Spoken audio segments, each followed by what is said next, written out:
Hello, everybody, and welcome to my Lunch and Learn series. I'm Helen Panos, Dynamis Learning. It's a K through 12 tutoring SAT prep company.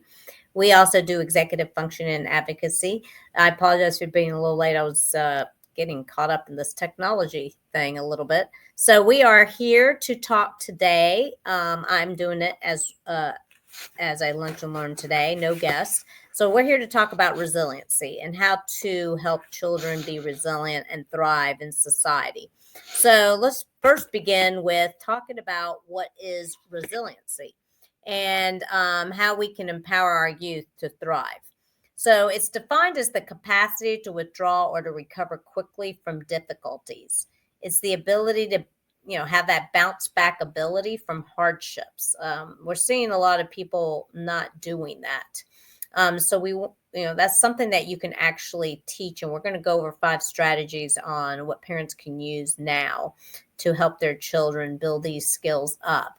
So some people may not think that resiliency can be taught, but the good news is it definitely can. And it's a mental muscle, actually. We have the capability of shaping our resilience and increasing it over time. So the sooner you begin doing that, the better for your children. So for this reason, it's important that we, as adults, parents, grandparents, aunts, everybody, get on board and fostering this trait via their strengths and support systems. So parents, if you're listening to this, then kind of share this information with your parents and anybody, aunts, uncles, anybody that's around your children to double enforce it. This is what will help our children and society overcome challenges, and we have many of those in today's world, and probably more to come in their generation. So, and it'll help them work through difficult problems as they encounter adversity in life. So this is a very important skill. That's why I put it back on for the Lunch and Learn this year. I did this last year. I do have a blog on it. Happy to share that blog link so you'll get the details of it. But our youth is being constantly bombarded. We can all agree with this, with emotional situations, whether it be from family or outside distractions going on. And we have a lot of outside distractions in this world. Having the ability to overcome the effects of these things is what will make a child more resilient. The great news or the goal is not to keep them from experiencing disappointments in life. They're going to experience that and they need to, but to foster the skills that they would need to use when a difficult situation arises. This is very important skill to teach your children. I'd like to share five practical strategies for parents to use and to help empower their children and encourage them to thrive in our world regardless of roadblocks. And this is for grandparents, again, anybody, aunts, uncles, whoever is around children. You could use these as well, or some of these. So number 1 is teach kids from a young age how to follow a daily routine.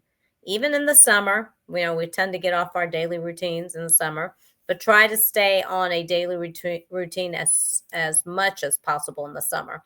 But then once fall and school starts back again, get back on that routine. So structure is very important in this world, especially when it comes to young children. The younger they are, the more structure they need early on.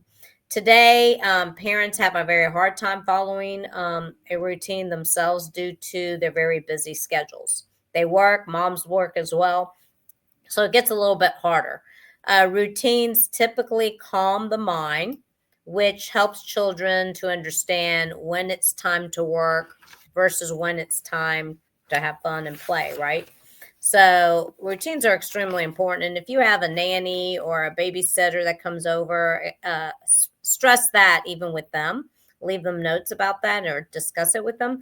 I did that. We were just out of town, and I did that even with our dog and the dog sitter. I had actually, believe it or not, 5 pages of notes. I let her know that these are some prompts and things that you can say to the dog that he's used to hearing. She really appreciated that. Some people might think that's overkill, but it's important to try to keep the dog even in a routine when you're out of town. So take breaks. Number 2 is take breaks when needed. This is not only goes for adults, but for children as well. Adults modeling the fact that they take breaks throughout the day is a good thing. So kids need to see that. Again, if they're over at grandparents' house for vacation for a week, something like that, and instill this in your parents, and let them know that they need to give their children breaks as well. Otherwise, they're not going to understand the importance of breaks. And it's really about a life balance, a work-life balance routine. And then they get into that being an adult as well. So children today are very exposed to the news, right? So are we. Online information and other means of communication going on. It's important to discuss the benefits of taking breaks with kids, especially in today's world. You know, even though I'm a social studies teacher and was for many years, I understand government economics very much so, probably more than maybe some people that never taught it. And so even the fact that I know a lot about it, sometimes I read things and I'm surprised about how much more I can learn. Now, I use it more as a learning tool to learn even more from others that I hear. But as long as you don't allow things to get to you as an adult, then you can do that. But again, I take breaks. I don't have the news on during the day. I usually read Substacks more so nowadays instead of the traditional news. So it's important to discuss the benefits again of taking the breaks with kids. Once they understand it, any anxiety that they may start to creep up will disappear. See, so this is all about trying to keep the mind calm. And we know there's a lot of anxiety going on in this world today. So this is one way to kind of prevent that from happening. Number 3, we're going to do the third strategy. That's all about teaching self-care to children and adults, you too. Kids are never too young to validate self-care. It's important that kids understand how eating properly, getting exercise, and good sleep affects how they function. So kind of going back to our summer schedule, lunch and learn that we did a couple weeks ago, 3 weeks ago, we talked about keeping to a pretty good schedule even over the summer. So, they probably want to sleep a little later, get up, maybe not as early. So keep to that routine, whatever that is, and then go back to getting them ready for the school routine at least a week to 2 weeks before school starts, which unfortunately will be in July, is when you would have to start the school routine. So every child also needs fun time as it fosters a well-balanced child and life, and consequently, it allows a child to be more efficient and handle stressful situations in a much better way without trauma or crisis. So it's really an emotional intelligence and emotional balance thing. So the earlier we can teach them that without them really realizing, even from young, that you're doing that, the better. They'll just role model it. Number 4 is connecting with people. So since COVID, we saw a lot of people just kind of backing out and staying at home. A lot of people still work from home. So they don't get out and connect with people. Even while I'm walking my dog, I tend to try to talk to at least a couple people and find out a little bit about them. They're probably my neighbors, and I've never met them, depending on where they live in the neighborhood. So I try to strike up a conversation because I am home myself quite a bit, especially over the summer. I'm not out and about tutoring or going into homes. So, and most of our business now is 95% virtual. So I don't have to get out much, but I do a lot of networking out in person. So this is something that we have to teach our children is from young is, the world needs empathy. So listening is something that is hard to do with all the noise in the world. And a lot of people are just quick to not listen and in a hurry. So I watched a lady down in Jekyll at the pool tell her child, her 8-year-old child, after he got out of the pool, another man was going to take him off to go do something. I think they were a family member. And she said, no, he can stay right here. he needs to learn some patience, and I'm going to keep him here for a little bit. And so I thought that was very interesting. I actually complimented her on that because kids are so used to being on the go, go, go. What's next? What's next? I need to be entertained. And she was over here trying to just teach them some patience and tell them to just sit in quietness for a few minutes. So I thought that was very interesting. I've never seen that. So listening is something that is hard to do with all the noise in our world, but it's a good skill to have and develop. It really is. I need to work on that myself. A connection can also include strengthening family ties, as family is usually a child's number one support group. So think about that. If you're out of town from your family, you don't live in the same city, maybe Zooming them. I know we do a family call once a month with my husband's family. So we've really built up getting to know each other better. And it's great for me being an in-law that I've gotten to know them better. Otherwise, I wouldn't have. They're all the way in Ohio. So I'd say try to do a Zoom call every so often, or pick up the phone and call them every so often. Let your children talk to them. And then they're building a rapport with somebody, and it'll come clear which person they trust the most, maybe, and the one they connect with the most. So connection can also include strengthening that family tie. And that builds resiliency, believe it or not. Yes, it does. Connecting with people. All right, number 5, and the last one, is setting goals. I love goals. So setting goals and meeting those goals. My favorite thing is to have kids do it in a set of 2 or 3 goals per semester. And that could be like right now, they could be doing some personal goals over the summer. Younger kids can set 2 goals, and then by the time you're in 6th grade, they can set 3. I do have a SMART goal planner. I can include that link here for you to get that. There's something powerful about setting goals and working toward them. And, parents can check in on how's that going? And my actual planner is really good about that. It asks those kind of questions, like who can help you reach this goal? What challenges might you see may happen along the way when you're trying to reach these goals? So that's a good time to check in maybe with your children once a week on those goals to see how they're going, and maybe give them some suggestions if they're falling behind.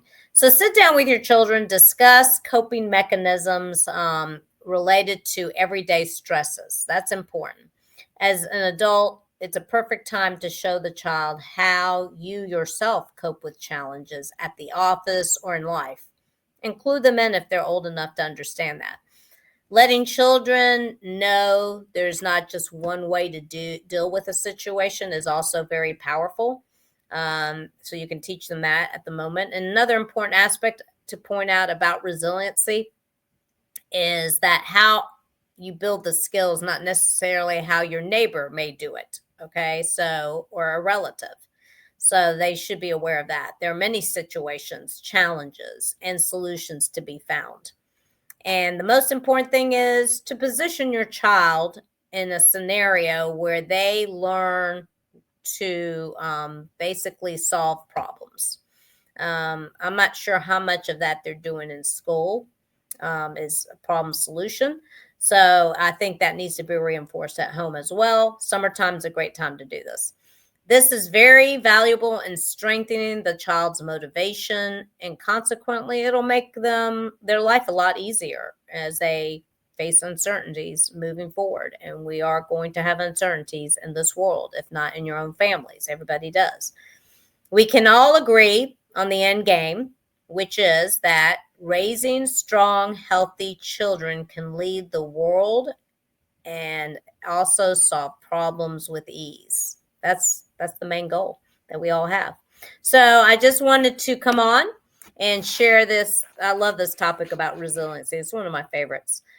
So again, recapping the 5 that I'm suggesting that are strategies that, and try to use them all if you can. If not, at least introduce a couple of them this summer. Teach kids from a young age on how to follow a daily routine. Take breaks when needed. Teach your children self-care from young. Connect with people, and then set goals. Those are the 5. You can implement those pretty easily, I think, over the summer if you haven't already. Some of these you may already be doing. So pick a couple at least and try to implement them. Include your family members in on that. Let them know what you're doing. And I think you're going to get a very well-rounded child. All right, guys, have a great rest of your day. We will be back on next week. I'll be talking about AI, actually, and the benefits of that in the classroom coming up. That's something that's going to be mandated. So get ready for that topic next Wednesday at 12 noon Eastern Time. Have a great rest of your day. All right, guys. And if you need to reach me, reach out. Let me find the information. It's info@dynamislearningacademy.com. And my number is 770-282-9931. And unfortunately, I can't get my hands on it because I have a lot of these right now in my save box here. So again, 770, here we go.